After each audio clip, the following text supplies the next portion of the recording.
before the parliament begins, and the matter is taken up in the parliament. Remember, Kiran Rijiju had time and again earlier in the past as well had held several meetings with the parties to take them into confidence. The matter is going to be taken up in the parliament on the initial days of the parliament. Legal editor Ridham Bhattwaj is joining us on the phone line on that note. Ridham, it seems a last-ditch effort to by Justice Yashwant Verma to save himself. Absolutely. I think he realizes that his time is up because this challenge is now reaching the doors of the parliament. But there is a lot of political dealings that are happening in this legal case. We are hearing that one of the legal eagles for the opposition is possibly going to be appearing for Justice Verma, who's been speaking in his favor. It's likely that Kapil Sibal appears in the matter. But let's tell you what we already know. On the last working day before Parliament is set to take up this matter and other matters, Justice Yashwant Verma mounts a final legal challenge. He's contesting the findings of the in-house panel report.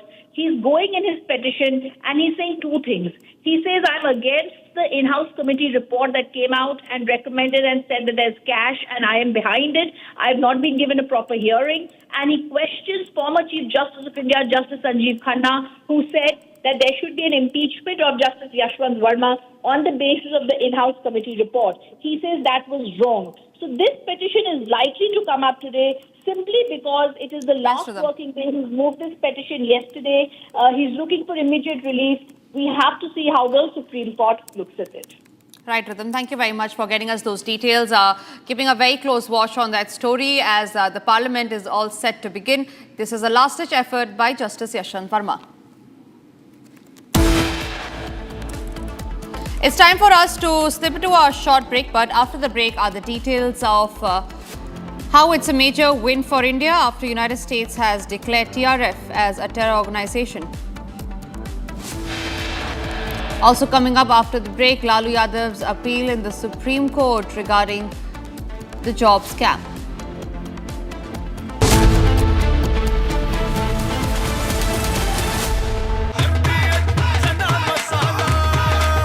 अब छोलिया हो या लोबिया, सफेद चने या काले चने, सब कुछ मजेदार बने।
मैं तेनू किया सी कि अब हमें सेकंड इनकम बिल्ड कर लेनी चाहिए और तुमने वापस म्यूचुअल फंड में पैसे डाल दिए। ये फिक्स्ड इनकम म्यूचुअल फंड्स है। मतलब फिक्स्ड इनकम म्यूचुअल फंड्स मतलब चुने हुए interest bearing company bonds, government bonds और मनी मार्केट विच इन्वेस्टमेंट मतलब regular income which we can withdraw from time to time. मतलब म्यूचुअल फंड में फिक्स्ड इनकम वाली बात सही है।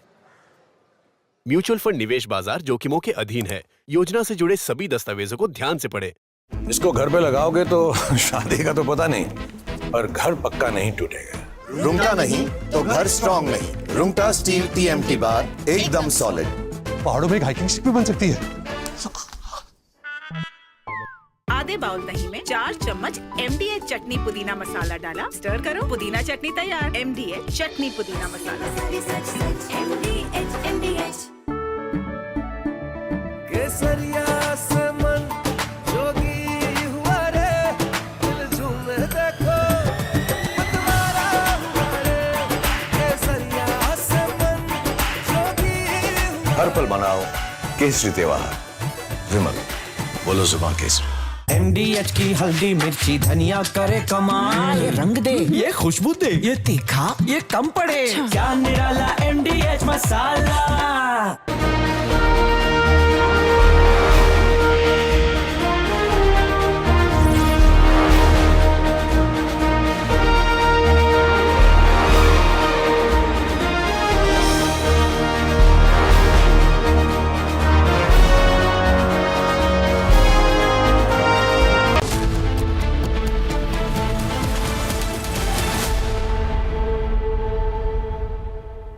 दादी के हाथों का जादू और खुशबू से महकता घर, माँ की मुस्कुराहट और खाने की सुगंध। MDH गरम मसाला, क्योंकि हर रिश्ता है स्वाद से जुड़ा।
From Asia's largest news headquarters, setting the agenda for Bharat.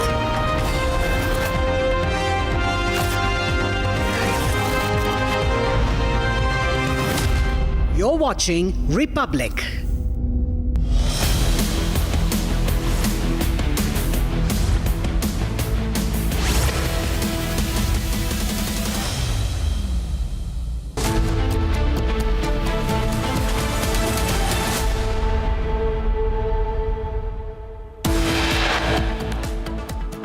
Pakistan's bloody signature in Pahalgam, now called out by the US White House, confirms what India said TRF equals Pak terror.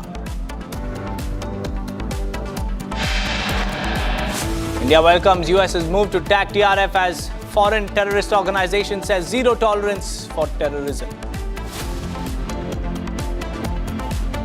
Middle class run over by rich yet again in Gandhinagar. BMW car kills a middle-aged man. Complete collapse of law and order in Patna. Accused who shot inside Patna hospital seen celebrating moments after the crime.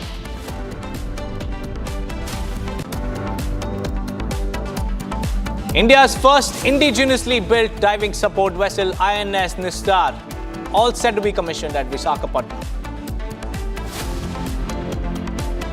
Justice Yashwant Verma moves Supreme Court challenging the in-house 3-judge inquiry committee's report.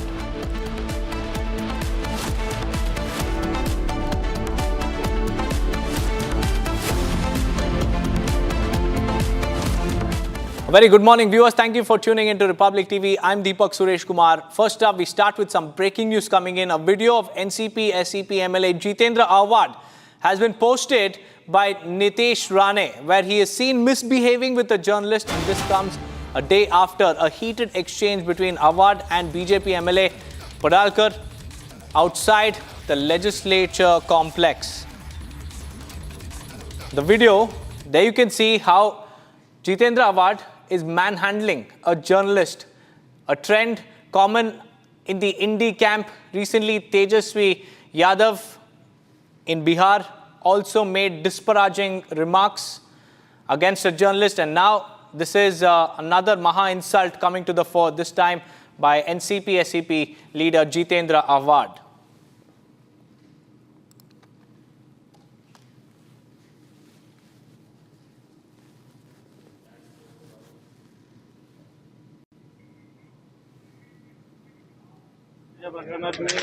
असं करू नका यार नाव घेतो कारण त्या हगवण्याच्या प्रकरणात मी असं करू नका यार नाव घेतो कारण त्या हगवण्याच्या प्रकरणात मी असं करू नका यार नाव घेतो कारण त्या हगवण्याच्या प्रकरणात मी.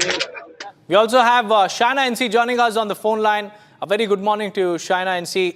Jitendra Awad, another indie bloc leader, this time manhandling a journalist. First we saw it in Patna, where Tejasvi Yadav made some serious comments, and those are insulting remarks. Now we have another indie bloc leader manhandling, the fourth pillar of democracy. How do you respond? So unfortunate. What one saw in Vidhan Bhavan yesterday, the clash between Padalkar and Awad's Karyakartas was bad enough. And there you have Jitendra Awad again hitting out at a journalist. I think that, probity in public life, integrity in public life are not things that can be taught. You need to lead by example.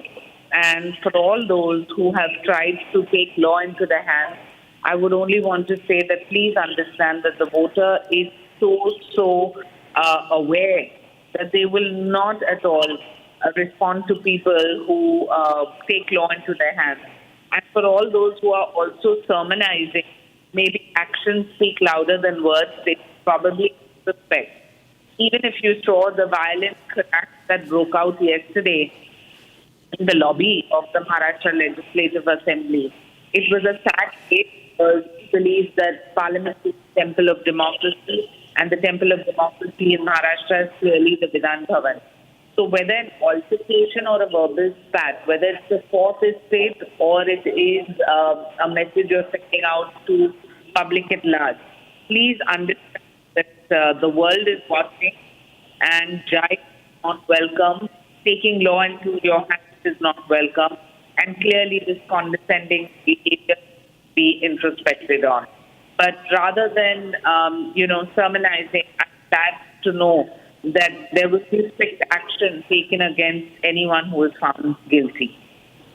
That's right, Shaina. And also, it's not just about NCP, SCP, but if you look at the opposition in Maharashtra, on one hand, on the streets, MNS workers are assaulting shopkeepers. Inside the Temple of Democracy, you have Jitendra Awad assaulting a journalist, manhandling him. How do you look at the opposition's approach? Well, the opposition is devoid of any agenda of development. We question the technique, we question the motives when it comes to certain parties that are taken to the streets. And I'm glad that our Chief Minister Devendra Fadnavis have said that such incidents will not be spared, whether it's on the premises of the Assembly, which brings shame to our entire democratic process, or even if it is out on the streets. And there is, the Speaker who has also said that strict action will be taken. Now, for those who are sermonizing, sitting outside and saying, oh, it was a sad moment for Maharashtra, what are you doing on the streets of Mumbai? What are you doing by, picking up individuals and taking law into your hands? So please, let's understand that the collective consciousness has to be withheld, and that of Maharashtra has always been that of decency, so let's not digress from it. Right, Shaina and thank you for joining us with your reaction. We also have Mahesh Tapse also joining us on the phone line. Mahesh ji, how do you look at this particular attack by Jitendra Awad, who has been very aggressive time and again, and this is another example of his insult to a journalist? What is your first reaction?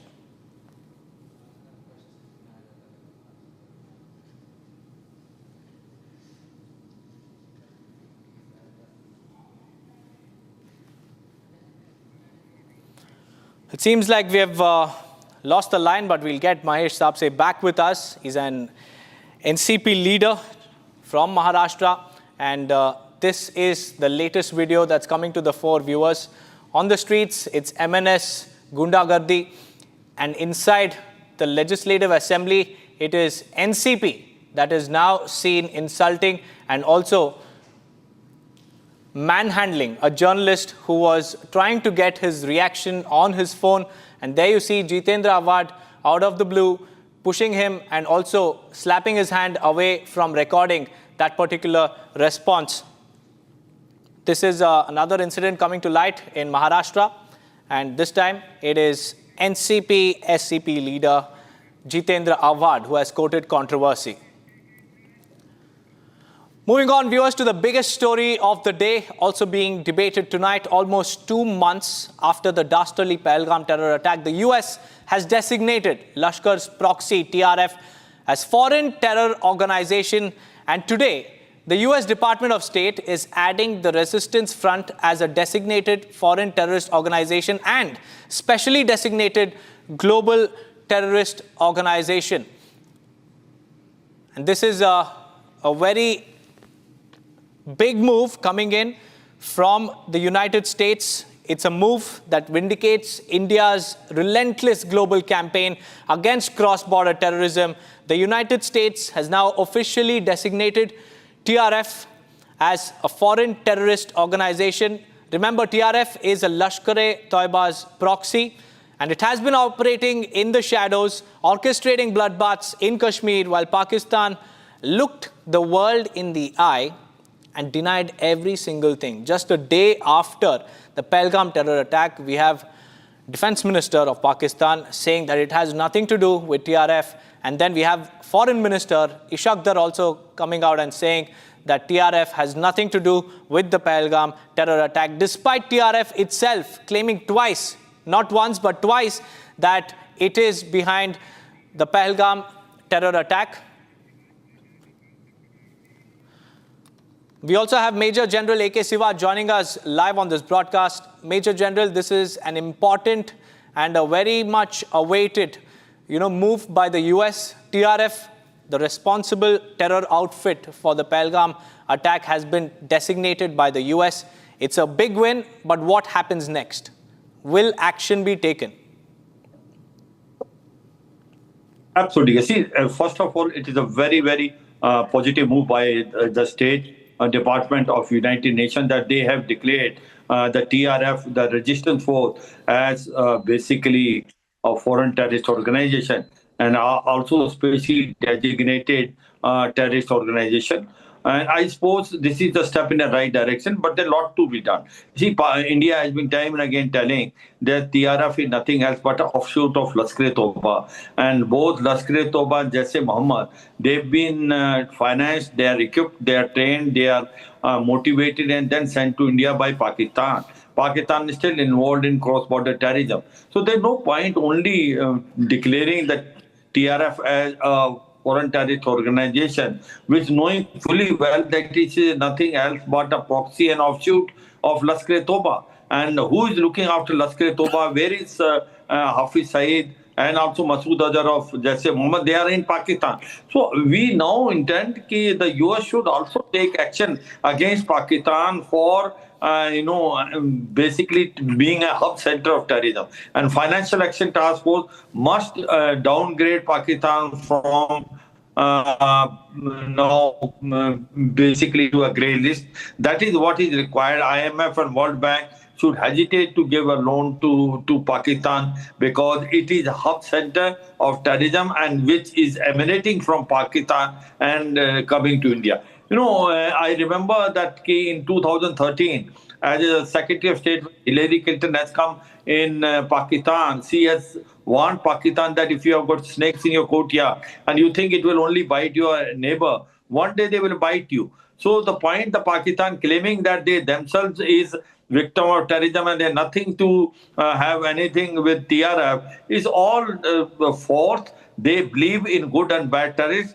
The terrorists whom they send toward India like Lashkar-e-Toiba, Jaise Mohammed and the TRF as a good terrorist because they are considered as a strategic asset, and the terrorists which are hitting them like Tariq-e-Taliban Pakistan, it called them a bad terrorist. So until unless Pakistan do not mend its ways of differentiating between good and bad terrorists, you can't fight against terrorism. And Pakistan Major General, policy of what's bleed even India more with shameful on the part of Pakistan is the fact that it is now exposed globally. But let's now look at how the Foreign Minister Ishaq Dar looked the world in the eye and completely denied TRF's link to the Pahalgam attack. Jammu and Kashmir में एक forum बना जिसका नाम है the resistance forum, और उस पे उसको कंडेम किया गया, उसको जिम्मेदार ठहराया गया उस प्रेस रिलीज में। तो मुझे आई, मैंने देखा, मैंने कहा ये एक्सेप्टेबल नहीं। पहलगाम के साथ आपको लिखना पड़ेगा जम्मू एंड कश्मीर। मुझे बड़े बड़े कैपिटल से कॉलें आई कि देखें इस वक्त मैं नथिंग डूइंग, ये नहीं हो सकता, पाकिस्तान विल नॉट एक्सेप्ट। वो कहते हैं आप पे ब्लेम आएगा, प्रेस रिलीज नहीं हुई, इतना बड़ा वाकया हुआ, आपके जावर एक्सप्रेस भी ये आई थी, कंडेमनेशन की, टेररिस्ट एक्टिविटी को कंडेम किया गया था। मैंने कहा ये ready, but please you have to put in Jammu and Kashmir and have to delete this TRF. Jammu and Kashmir में एक फोरम बना जिसका नाम है द रेजिस्टेंस फोरम, और उसको कंडेम किया गया, उसको जिम्मेदार ठहराया गया उस प्रेस रिलीज में। तो मुझे मैंने देखा, मैंने कहा ये एक्सेप्टेबल नहीं। पहलगाम के साथ आपको लिखना पड़ेगा जम्मू एंड कश्मीर। मुझे बड़े बड़े कैपिटल से कॉलें आई कि देखें इस वक्त मैं कहा नथिंग डूइंग, ये नहीं हो सकता, पाकिस्तान विल नॉट एक्सेप्ट। वो कहते हैं आप पे ब्लेम आएगा, प्रेस रिलीज नहीं हुई, इतना बड़ा वाकया हुआ, आपके जाबर एक्सप्रेस भी फ्री ये आई थी, कंडेमनेशन की, टेररिस्ट एक्टिविटी को कंडेम किया गया था। मैंने कहा ये ready, but please you have to put in Jammu and Kashmir and have to delete this TRF.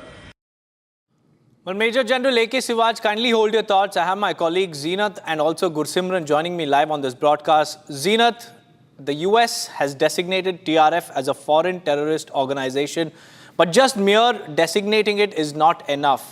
Action must be taken and it must start in Pakistan.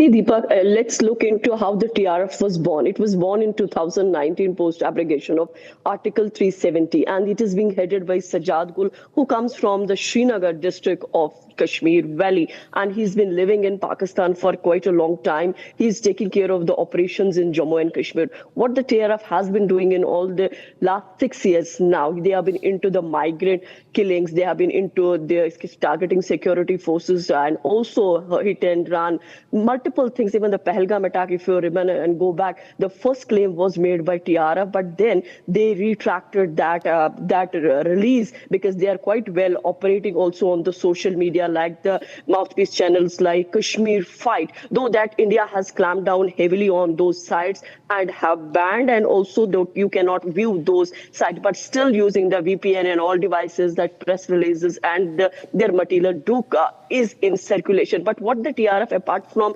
targeting the security forces, the migrants, the political workers, if you remember the attacks that took place in South Kashmir where the political leaders were targeted, the workers were targeted, although were claimed by the Jaish-e-Mohammed, even by the TRF, that is the offshoot of the Lashkar.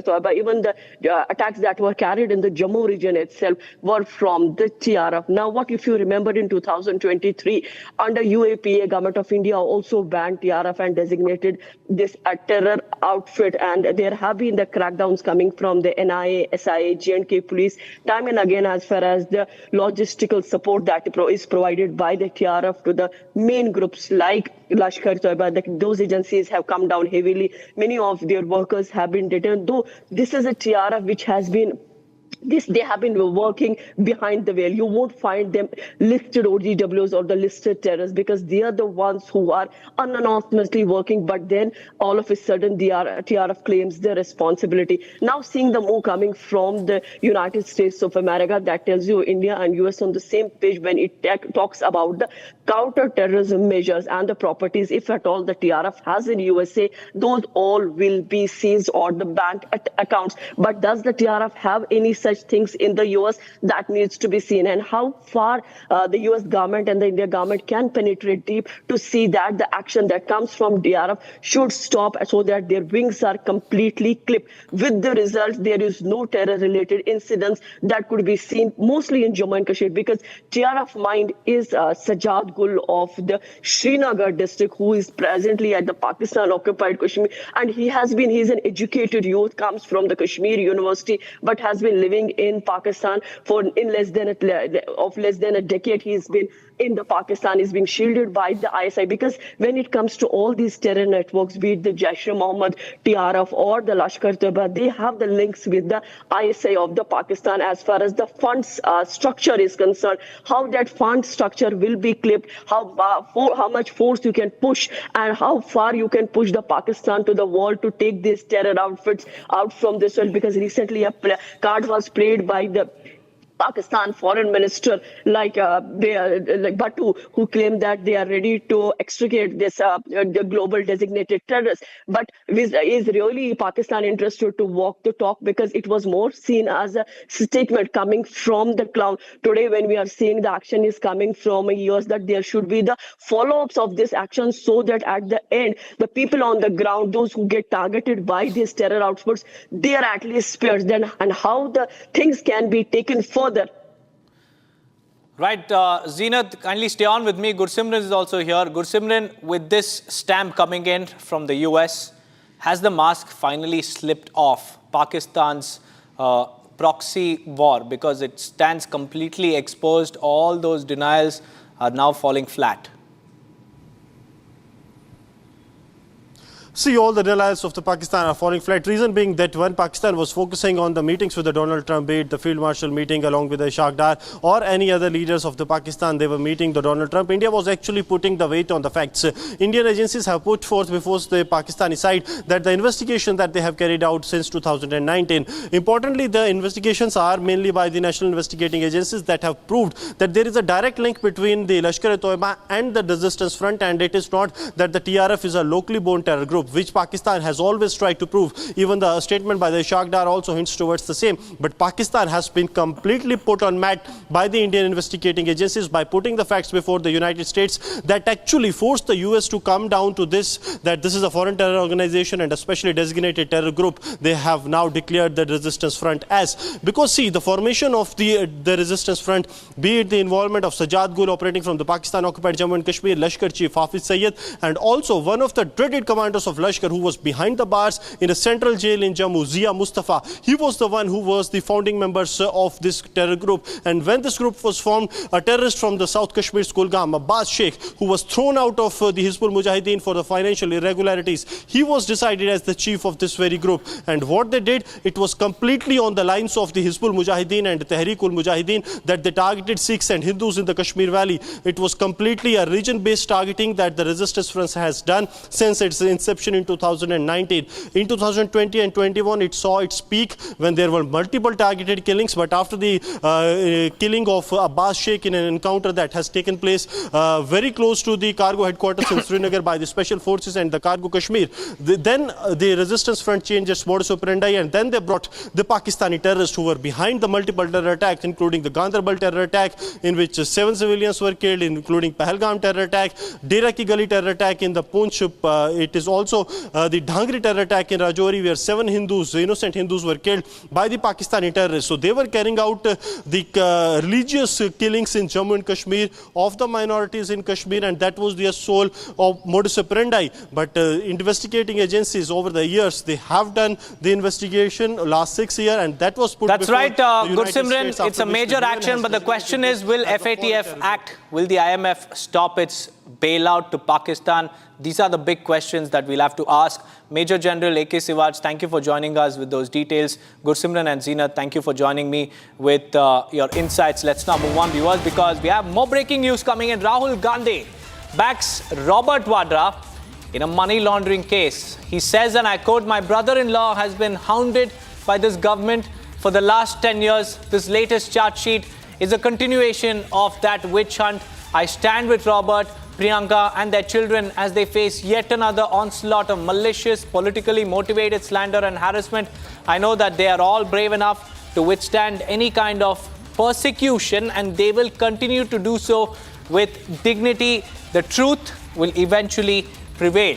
This is Rahul Gandhi's statement now coming in, defending Robert Vadra after he was charge sheeted by the Enforcement Directorate in a money laundering case involving shady land deals. And now Rahul Gandhi is openly defending his brother-in-law, saying that he will continue to back them and he will continue to stand with them. And he has also alleged that this is nothing but political vendetta, selective targeting of the opposition leaders. And Rahul Gandhi says that Robert Vadra has nothing to do with the money laundering case, and this is nothing but a political witch hunt. This is Rahul Gandhi's statement, and we'll have to wait and watch what the probe will throw up in the coming days, because Robert Vadra has been named in the money laundering case. The Enforcement Directorate is now intensifying its heat, turning on the heat on Robert Vadra, who had recently appeared for questioning. He was grilled for over 5 to 6 hours, and just a couple of days later, he was charge sheeted by the Enforcement Directorate. And this comes at a time when central agencies are intensifying their crackdown and the heat is building on the Vadra camp. And it looks like this sign of defense is nothing but desperation. And also Rahul Gandhi challenging the Enforcement Directorate. We have our senior executive editor Niranjan joining us on the phone line. Niranjan, Robert Vadra has been charge sheeted by the Enforcement Directorate. He has been cornered in the money laundering case, but Rahul Gandhi there calling it a political witch hunt. Well, we had investigated this particular story, and throughout the investigation, and it's not a story that's come out today. It's a story that was unraveled during the UPA times when the Congress party was in power. So this is a classic case of Rahul Gandhi trying to defend the indefensible. In the Gurgaon land deal in Haryana, the ED had named Robert Vadra. They were investigating him for several years now. He has now been named also in the charge sheet. In the last 24 hours, we've got the update that 43 of his properties have also been attached. These are properties that are directly linked to him, including the Skylight Hospitality deal. Now, these are deals that have been, under scanner for many years now. And this is significant because he's openly coming out and backing this particular deal, which, has been investigated by agencies for several years now. And Rahul Gandhi has come out and backed him, saying that he's been hounded by the government for the last 10 years and that this charge sheet is in continuation of that witch hunt. Now, what is significant is that Rahul Gandhi is openly backed the scheme of allotment of land, illegal allotment of land, and the sweet deals that were made by Robert Vadra, quick buck, and they went out of the way to help him. And over the years, Republic has also investigated the Shikopur land scam, and this is the reaction that has come in when he's trying to defend Robert Vadra and his sister Priyanka Vadra as well. Back to you for now. Right, Niranjan, thank you for joining me with those details. It is a case that involves allegations of shady land acquisitions, windfall gains, and illegal favors granted by the then Congress government. The Enforcement Directorate is now tightening the noose, and Rahul Gandhi is desperately trying to shield his brother-in-law, Robert Vadra, and he has said this is nothing but the centre hounding Robert Vadra for the last 10 years, and he claims that this is nothing but a political witch hunt against the Gandhi family, and he has also completely dismissed Enforcement Directorate's charges against Robert Vadra. Now, moving on, viewers, Supreme Court has declined to entertain Lalu Yadavs' plea against High Court order refusing the stay on trial court's proceedings in the alleged land for jobs scam. This is a big update. No relief for Lalu Yadav in the land for jobs scam. He had approached the Supreme Court demanding a relief, demanding the top court to quash CBI's case. But it seems like the Supreme Court has now denied any sort of respite for Lalu Yadav. And this is the land for jobs scam that's under spotlight. And the plea that was submitted by Lalu Yadav challenged the Delhi High Court order. And the High Court had refused to stay the case. In fact, today, the Supreme Court has also refused to entertain his plea. Now, the charges against Lalu Yadav in this particular scam is criminal conspiracy under IPC Section 120B, cheating under IPC Section 420, forgery of documents, corruption under Prevention of Corruption Act, abuse of official position as the then Railway Minister, accepting land as bribe for jobs in railways. Recruitment norms were completely violated to favor candidates, and this scam that we are talking about dates back to 2004, and it happened between 2004 and 2009. Lalu Yadav was the railway minister at that point in time. In fact, Yadav has claimed that there is no prior approval to investigate obtained by the CBI under Section 17A of the Prevention of Corruption Act. And Justice Sundaresh has said, Mr. Raju, the matter may have to be remitted back. The ASG SV Raju there, the main matter is pending. This is against the interim order. While arguing the discharge, this point was taken.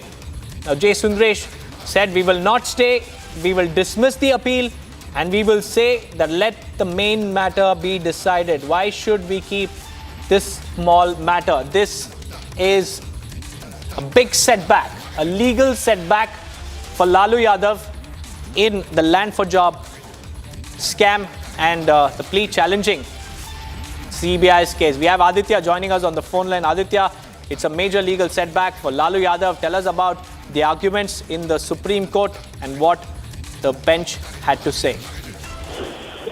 The matter was before the Supreme Court after Delhi High Court dismissed the plea regarding quashing of the proceeding which is undergoing in a trial court. Now, this was an SLP filed before the Supreme Court asking the trial court to quash the legal proceeding happening against RJD Supremo Lalu Yadav. In today's petition, the main argument was regarding that the petition should be allowed and the proceeding should be stayed. Meanwhile, on the other side, the argument was from the prosecution, which was largely based on that the prosecution is well on merit, is well on law, is appropriate, and this proceeding must go on without intervention of the top court. So this Supreme Court order outrightly dismissed the petition by the Supremo, Lalu Yadav, and it's a huge setback, Lalu Yadav coming from the top court of the country. Right, Aditya, thank you for joining us with those details about what exactly happened at the top court. The focus remains on the land for job scam, where Lalu Yadav gets no relief, no legal relief from the Supreme Court as his plea was not entertained. Stay tuned.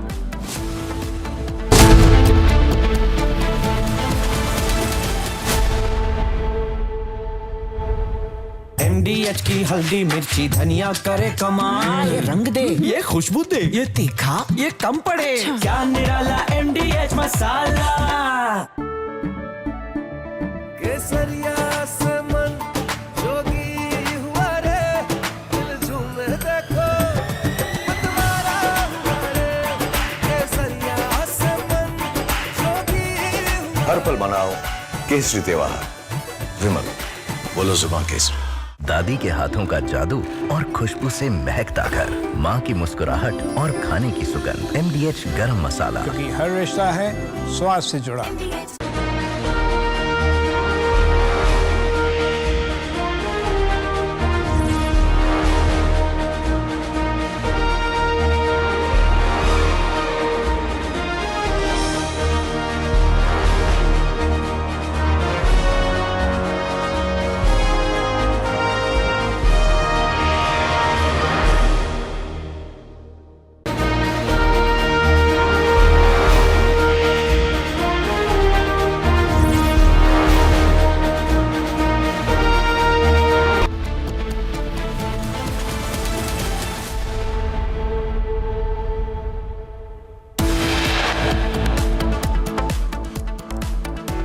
Pakistan's bloody signature in Pahalgam now called out by the US. White House confirms what India said TRF equals Pak terror.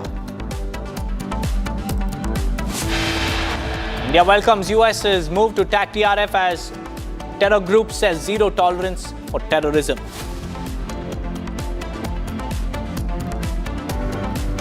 Middle class run over by rich yet again. In Gandhinagar, BMW kills one. Complete collapse of law and order in Patna. Accused who shot inside Patna hospital seen celebrating moments after the crime.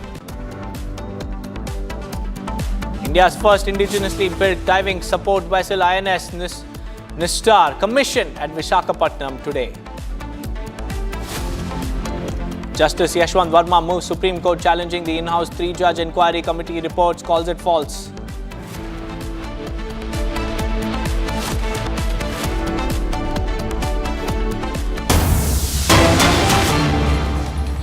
Viewers, we have some big breaking news coming in. Supreme Court declines to entertain Lalu Yadav's plea against High Court order refusing a stay on trial court's proceedings in the alleged land for jobs scam.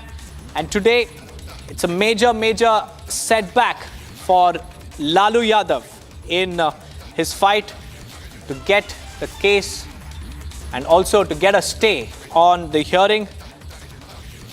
The Supreme Court has refused to entertain his plea.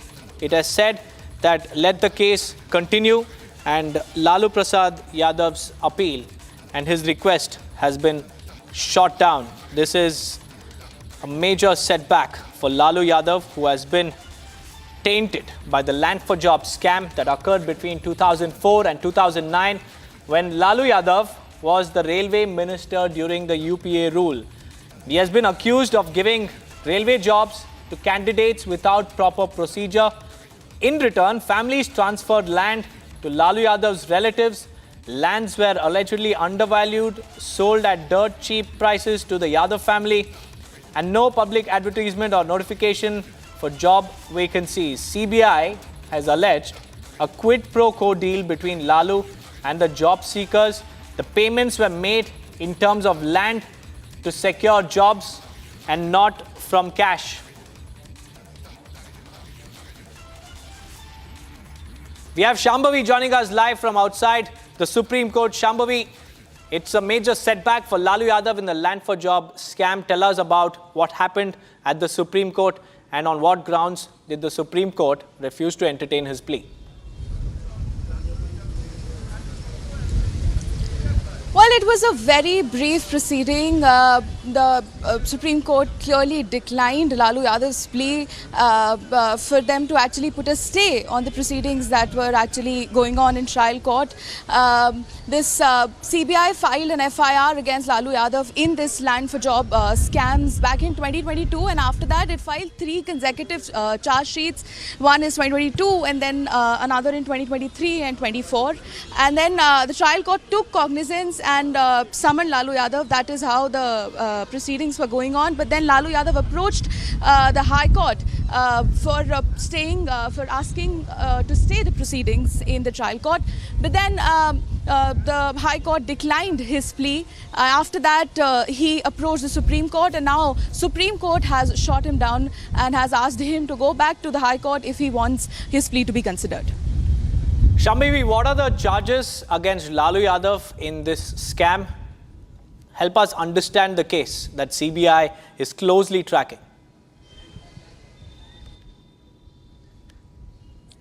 Well, there were some recruitments which were made in Indian Railways when Lalu Yadav was the Union Railway Minister around 2004 to 2009. It allegedly he let candidates in the system without following proper procedure, and in return the candidate and the candidate's family actually gave pieces of land to Lalu Yadav and his family, and also sometimes to his close associates as well. So CBI took note of this and filed the first charge sheet in 2022. Also, Shambhavi, with the Supreme Court now shooting down his appeal, what does it mean for Lalu Yadav? Given the fact that Bihar Assembly polls are just around the corner, the land for job scam taint will continue to haunt the RJD camp. Well, definitely, if he does not choose to go back and file his plea again in the High Court, the proceedings in the trial court will continue at full trial stage because it recently took cognizance of the case, and it is a huge drawback for him because coming to the Supreme Court was a very huge step, but now the Supreme Court have shot him down. It is a huge drawback for him. That's right, it's a big setback for RJD's Lalu Yadav. The Supreme Court has declined to entertain his plea challenging the High Court's refusal to stay the case that is currently underway in the trial court. Also, Shambhavi, help us once again understand the timeline of events, the charge sheets filed by the CBI against Lalu Yadav, and what's the kind of trouble that he's in? Well, when Lalu Yadav was the Union Railway Minister around 2004 to 2009, during his term, he allegedly actually had several individuals appointed to Group D. Group D class of the West Central Railway's Jabalpur zone, and they did not follow a proper recruitment procedure. And in return, those candidates' family gave land pieces in the name of Lalu Yadav, his family, and even at times to his close associates as well. Later in 2022, CBI filed an FIR and named Lalu Yadav, his wife and two of his daughters in the charge sheet, and then filed two other charge sheets. The first charge sheet was in 2022, the other one in 2023, and the other one in 2024. That is when Lalu Yadav has also contended in trial court that this is 14 years too late, and they did not have a proper sanction. Even Mr. Kapil Sibal argued today in the court, in front of the Supreme Court, that they don't have sanction for other officials, for other inquiry officials. They had sanctions, but they don't have one in this case. But the Supreme Court shot him down and declined to put a stay on the proceedings. Right, Shambhavi, let's now try and help our viewers understand what the case is all about.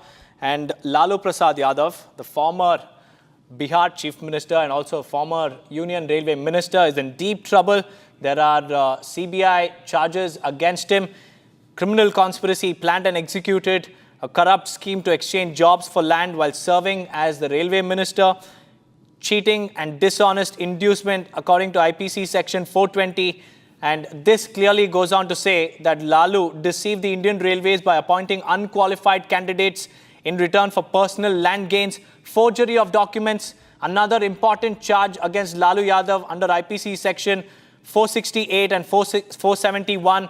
That means that Lalu and his team forged and used fake documents to regularize illegal appointments and property transfers. And the most important charge and the most prominent of them all is corruption and abuse of official position.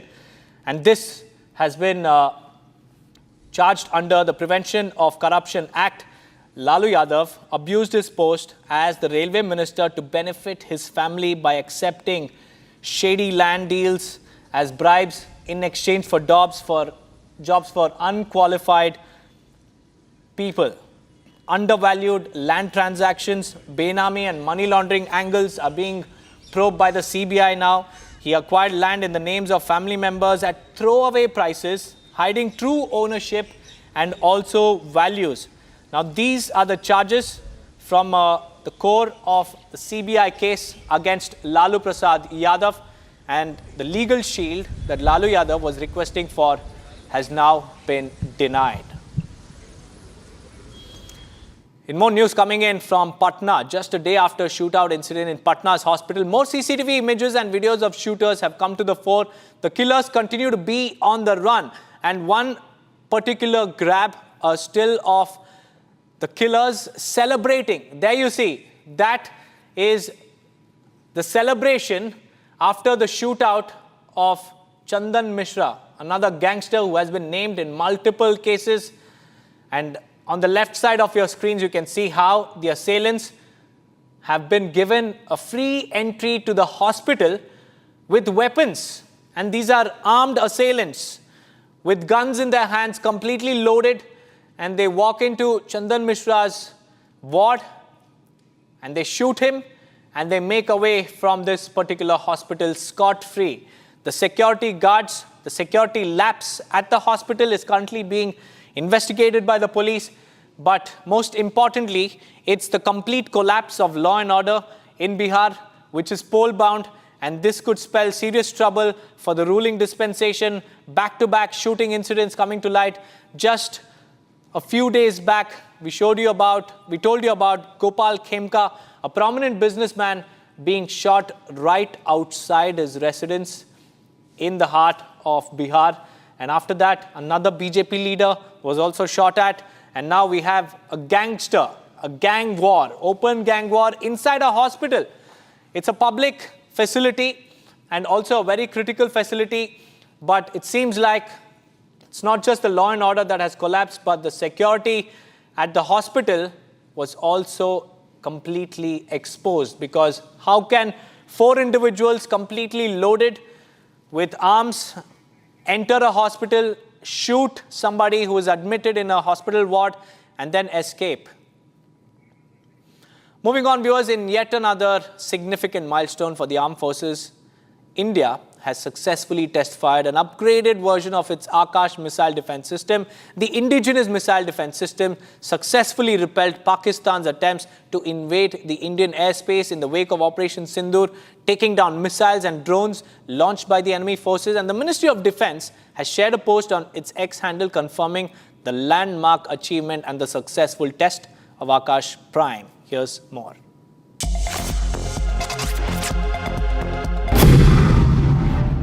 India on Thursday tested an upgraded version of its indigenous Akash missile defense system.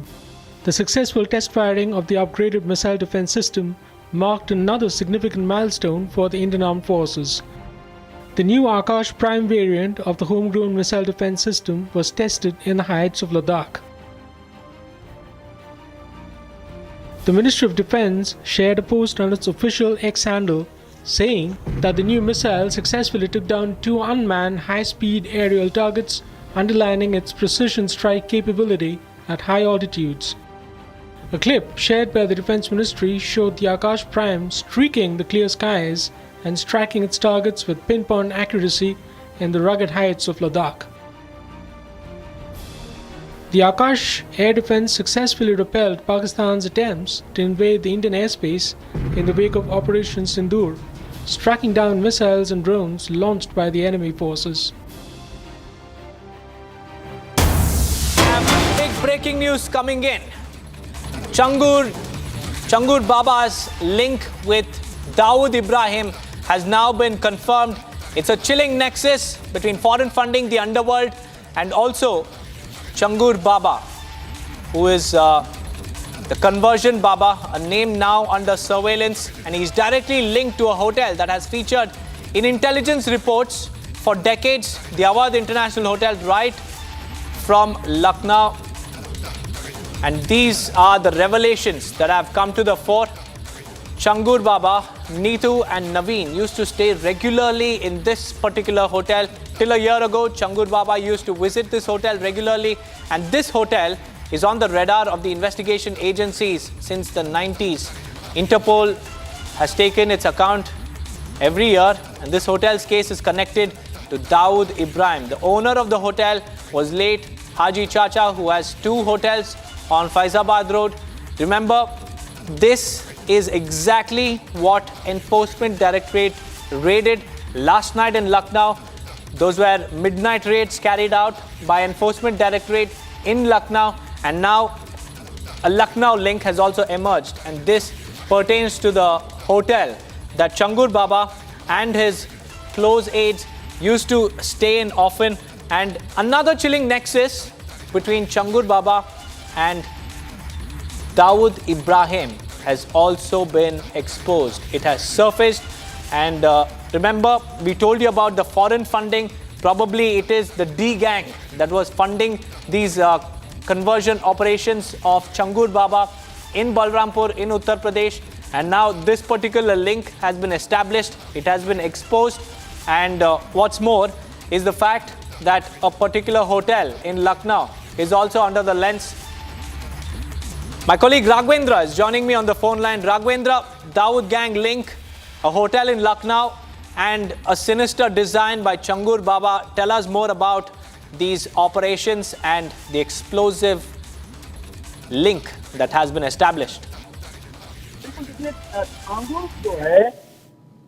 साल भर पहले जब वो लखनऊ उत्तर प्रदेश की राजधानी लखनऊ में जाता था, वहां से कुछ उसको जो महत्वपूर्ण जो उसका काम रहता था, यदि उसको जिस तरह का वो पूरा एक रैकेट फैलाया था, लखनऊ में जो बातचीत करने जाता था तो होटल अवध में रुकता था। होटल अवध इंटरनेशनल, पहले उसका नाम सीमा पैलेस था, और सीमा पैलेस का जो सीधा जो एक संबंध है, कहा जा रहा है कि जो उसका मालिक है हाजी चचा, उसकी जो बड़ी बेटी है सीमा, सीमा के नाम सीमा पैलेस था, और जो सीमा है उसका लिंक था दाऊद इब्राहिम के छोटे भाई से, उसकी या उसके भाई से शादी हुई थी।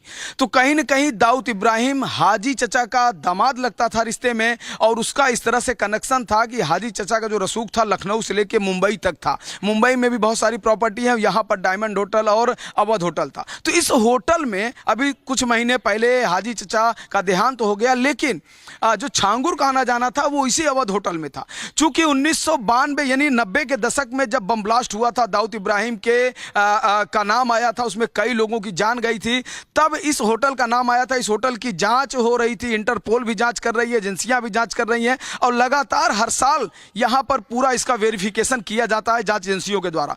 तो ये होटल 1990 के दशक से लेकर आज तक जांच एजेंसियों के टारगेट पे है। लेकिन उसी होटल में छांगुर जाता था नीतू के साथ और नवीन के साथ, वहां पर घंटों मीटिंग करता था, और उसका आना जाना कई बार हुआ है।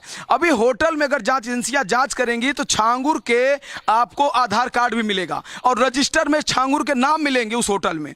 बाकायदे एंट्री मिलेगी कि कब आता था, कब जाता था, किसके साथ रुकता था, कितने रूम लेता था, और कौन कौन उससे मिलने आता था, किससे किससे मोबाइल पर बात होती थी। सारा कनेक्शन निकल कर आ जाएगा, सारा कनेक्शन एक एक करके निकल आएगा कि जो अवध इंटरनेशनल होटल है, जो पहले सीमा पैलेस था, उस होटल से छांगुर का क्या संबंध है, और उस होटल से दाऊद इब्राहिम का क्या कनेक्शन है, वो सारी चीजें निकल करके सामने आ जाएंगी। तो कहीं ना कहीं जो छांगुर का जो पहुंच है, अभी तक तो अतीक के साथ निकला, फिर मुख्तार अंसारी से निकला, अब इसकी पहुंच जो है वो इन सीमाओं से बाहर, भारत के सीमाओं से बाहर, जो पाकिस्तान में जा छुपा बैठा है दाऊद इब्राहिम, वहां पर जाके पहुंच चुका है। तो पाकिस्तान का कनेक्शन पहले भी निकल कर आया था, जैसा कि अहमद ने खुलासा किया था, या अन्य बब्बू चौधरी यानी कि वसीउद्दीन ने जो खुलासा किया था रिपब्लिक भारत पे कि वो कनाडा भी गया था छांगुर, कनाडा से कनेक्शन उसका पाकिस्तान था, नेपाल था, अरब कंट्री, मिडिल ईस्ट, कई देशों से उसका कनेक्शन था। हवाला की जो फंडिंग हुई है, सैकड़ों करोड़ की जो फंडिंग हुई है, अवैध ट्रांजैक्शन हुआ है,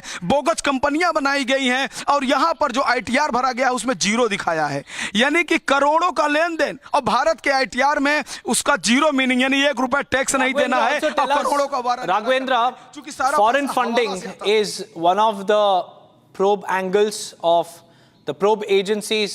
Hawala networks are also being investigated. Now, possibly in these hotels that you mentioned, a money trail could also be established. बिल्कुल, देखिए पूरी तरह से मनी ट्रेल का मामला है। अभी इसमें ईडी इन्वॉल्व है। कल ईडी यहाँ पर 14 ठिकानों पर देश के लगे, यानी 2 मुंबई महाराष्ट्र के 2 ठिकानों पर, और खुद बलरामपुर के 12 और 1 लखनऊ में भी, यानी 15 ठिकानों पर कल पूरी जांच चली है। 15 घंटे से ज्यादा जांच चली है। बलरामपुर के बाद देर रात में वहां पर एक कोर्ट के एक सरकारी कर्मचारी के यहाँ भी पूछताछ हुई है। तो सारा जो मनी लॉन्ड्रिंग का खेल है, मनी ट्रेल जो हुआ है, जिस तरह से पैसे का गमन है, आखिर इन पैसों से क्या धर्मांतरण होता था, क्या प्रॉपर्टी बनाई जाती थी, क्या यहां पे लैंड जिहाद होता था, या भारत के खिलाफ कुछ बड़ा षड्यंत्र यहां रचा जा रहा था? क्या यहां पे 10-15 साल की कोई योजना बनाई जा रही थी? आखिर नीतू इतनी पढ़ी लिखी हो कि क्यों ATS को बता रही है कि वो 7वीं पास है? नवीन क्यों बता रहा है कि वो 7वीं पास है, जबकि पूरा कागजात उनका UAE से तैयार है, उनको अरब कंट्री की भाषा मालूम है, उनको फ्रेंकली में इंग्लिश लिखना और पढ़ना मालूम है, और इतना सब कुछ होने के बाद वीजा बना, पासपोर्ट बना, और ये अपने आप को 7वीं पास बता रहे हैं। ये किसको गुमराह कर रहे हैं? क्यों गुमराह कर रहे हैं? ये सारी चीजें अब आ जाएंगी, चूंकि ईडी इन्वॉल्व है। और आने वाले समय में जब तक इसमें NIA नहीं आएगी, जो NIA की एंट्री होगी, तभी देश विदेश की एजेंसियां लगेंगी, तभी सारा मामला निकल कर आएगा। नहीं तो ये सारा मामला सिर्फ ईडी इसको खंगाल ले, या सारे मामले को सिर्फ ATS खंगाल ले, ये संभव नहीं है। ये जो जिस तरह का खेल आगे बढ़ रहा है, इसमें जब तक NIA इन्वॉल्व नहीं होगी, तब तक इसमें कुछ बहुत ज्यादा हासिल नहीं होने वाला है। जी, That's right, Raghavendra. This case has taken an international turn with Dawood Ibrahim's links also now coming to the fore. Will NIA investigate Changur Baba's conversion racket? That's the big question. Now with that, let's now get you up to speed with all the top stories from across the nation in 1 minute. Bharat 1 Minute brought to you by Canara Bank. Together we can. Ahead of Independence Day, NSG is conducting a mock drill in and around Delhi's Connaught Place to test anti-terror preparedness. The mock drill started yesterday and will conclude today.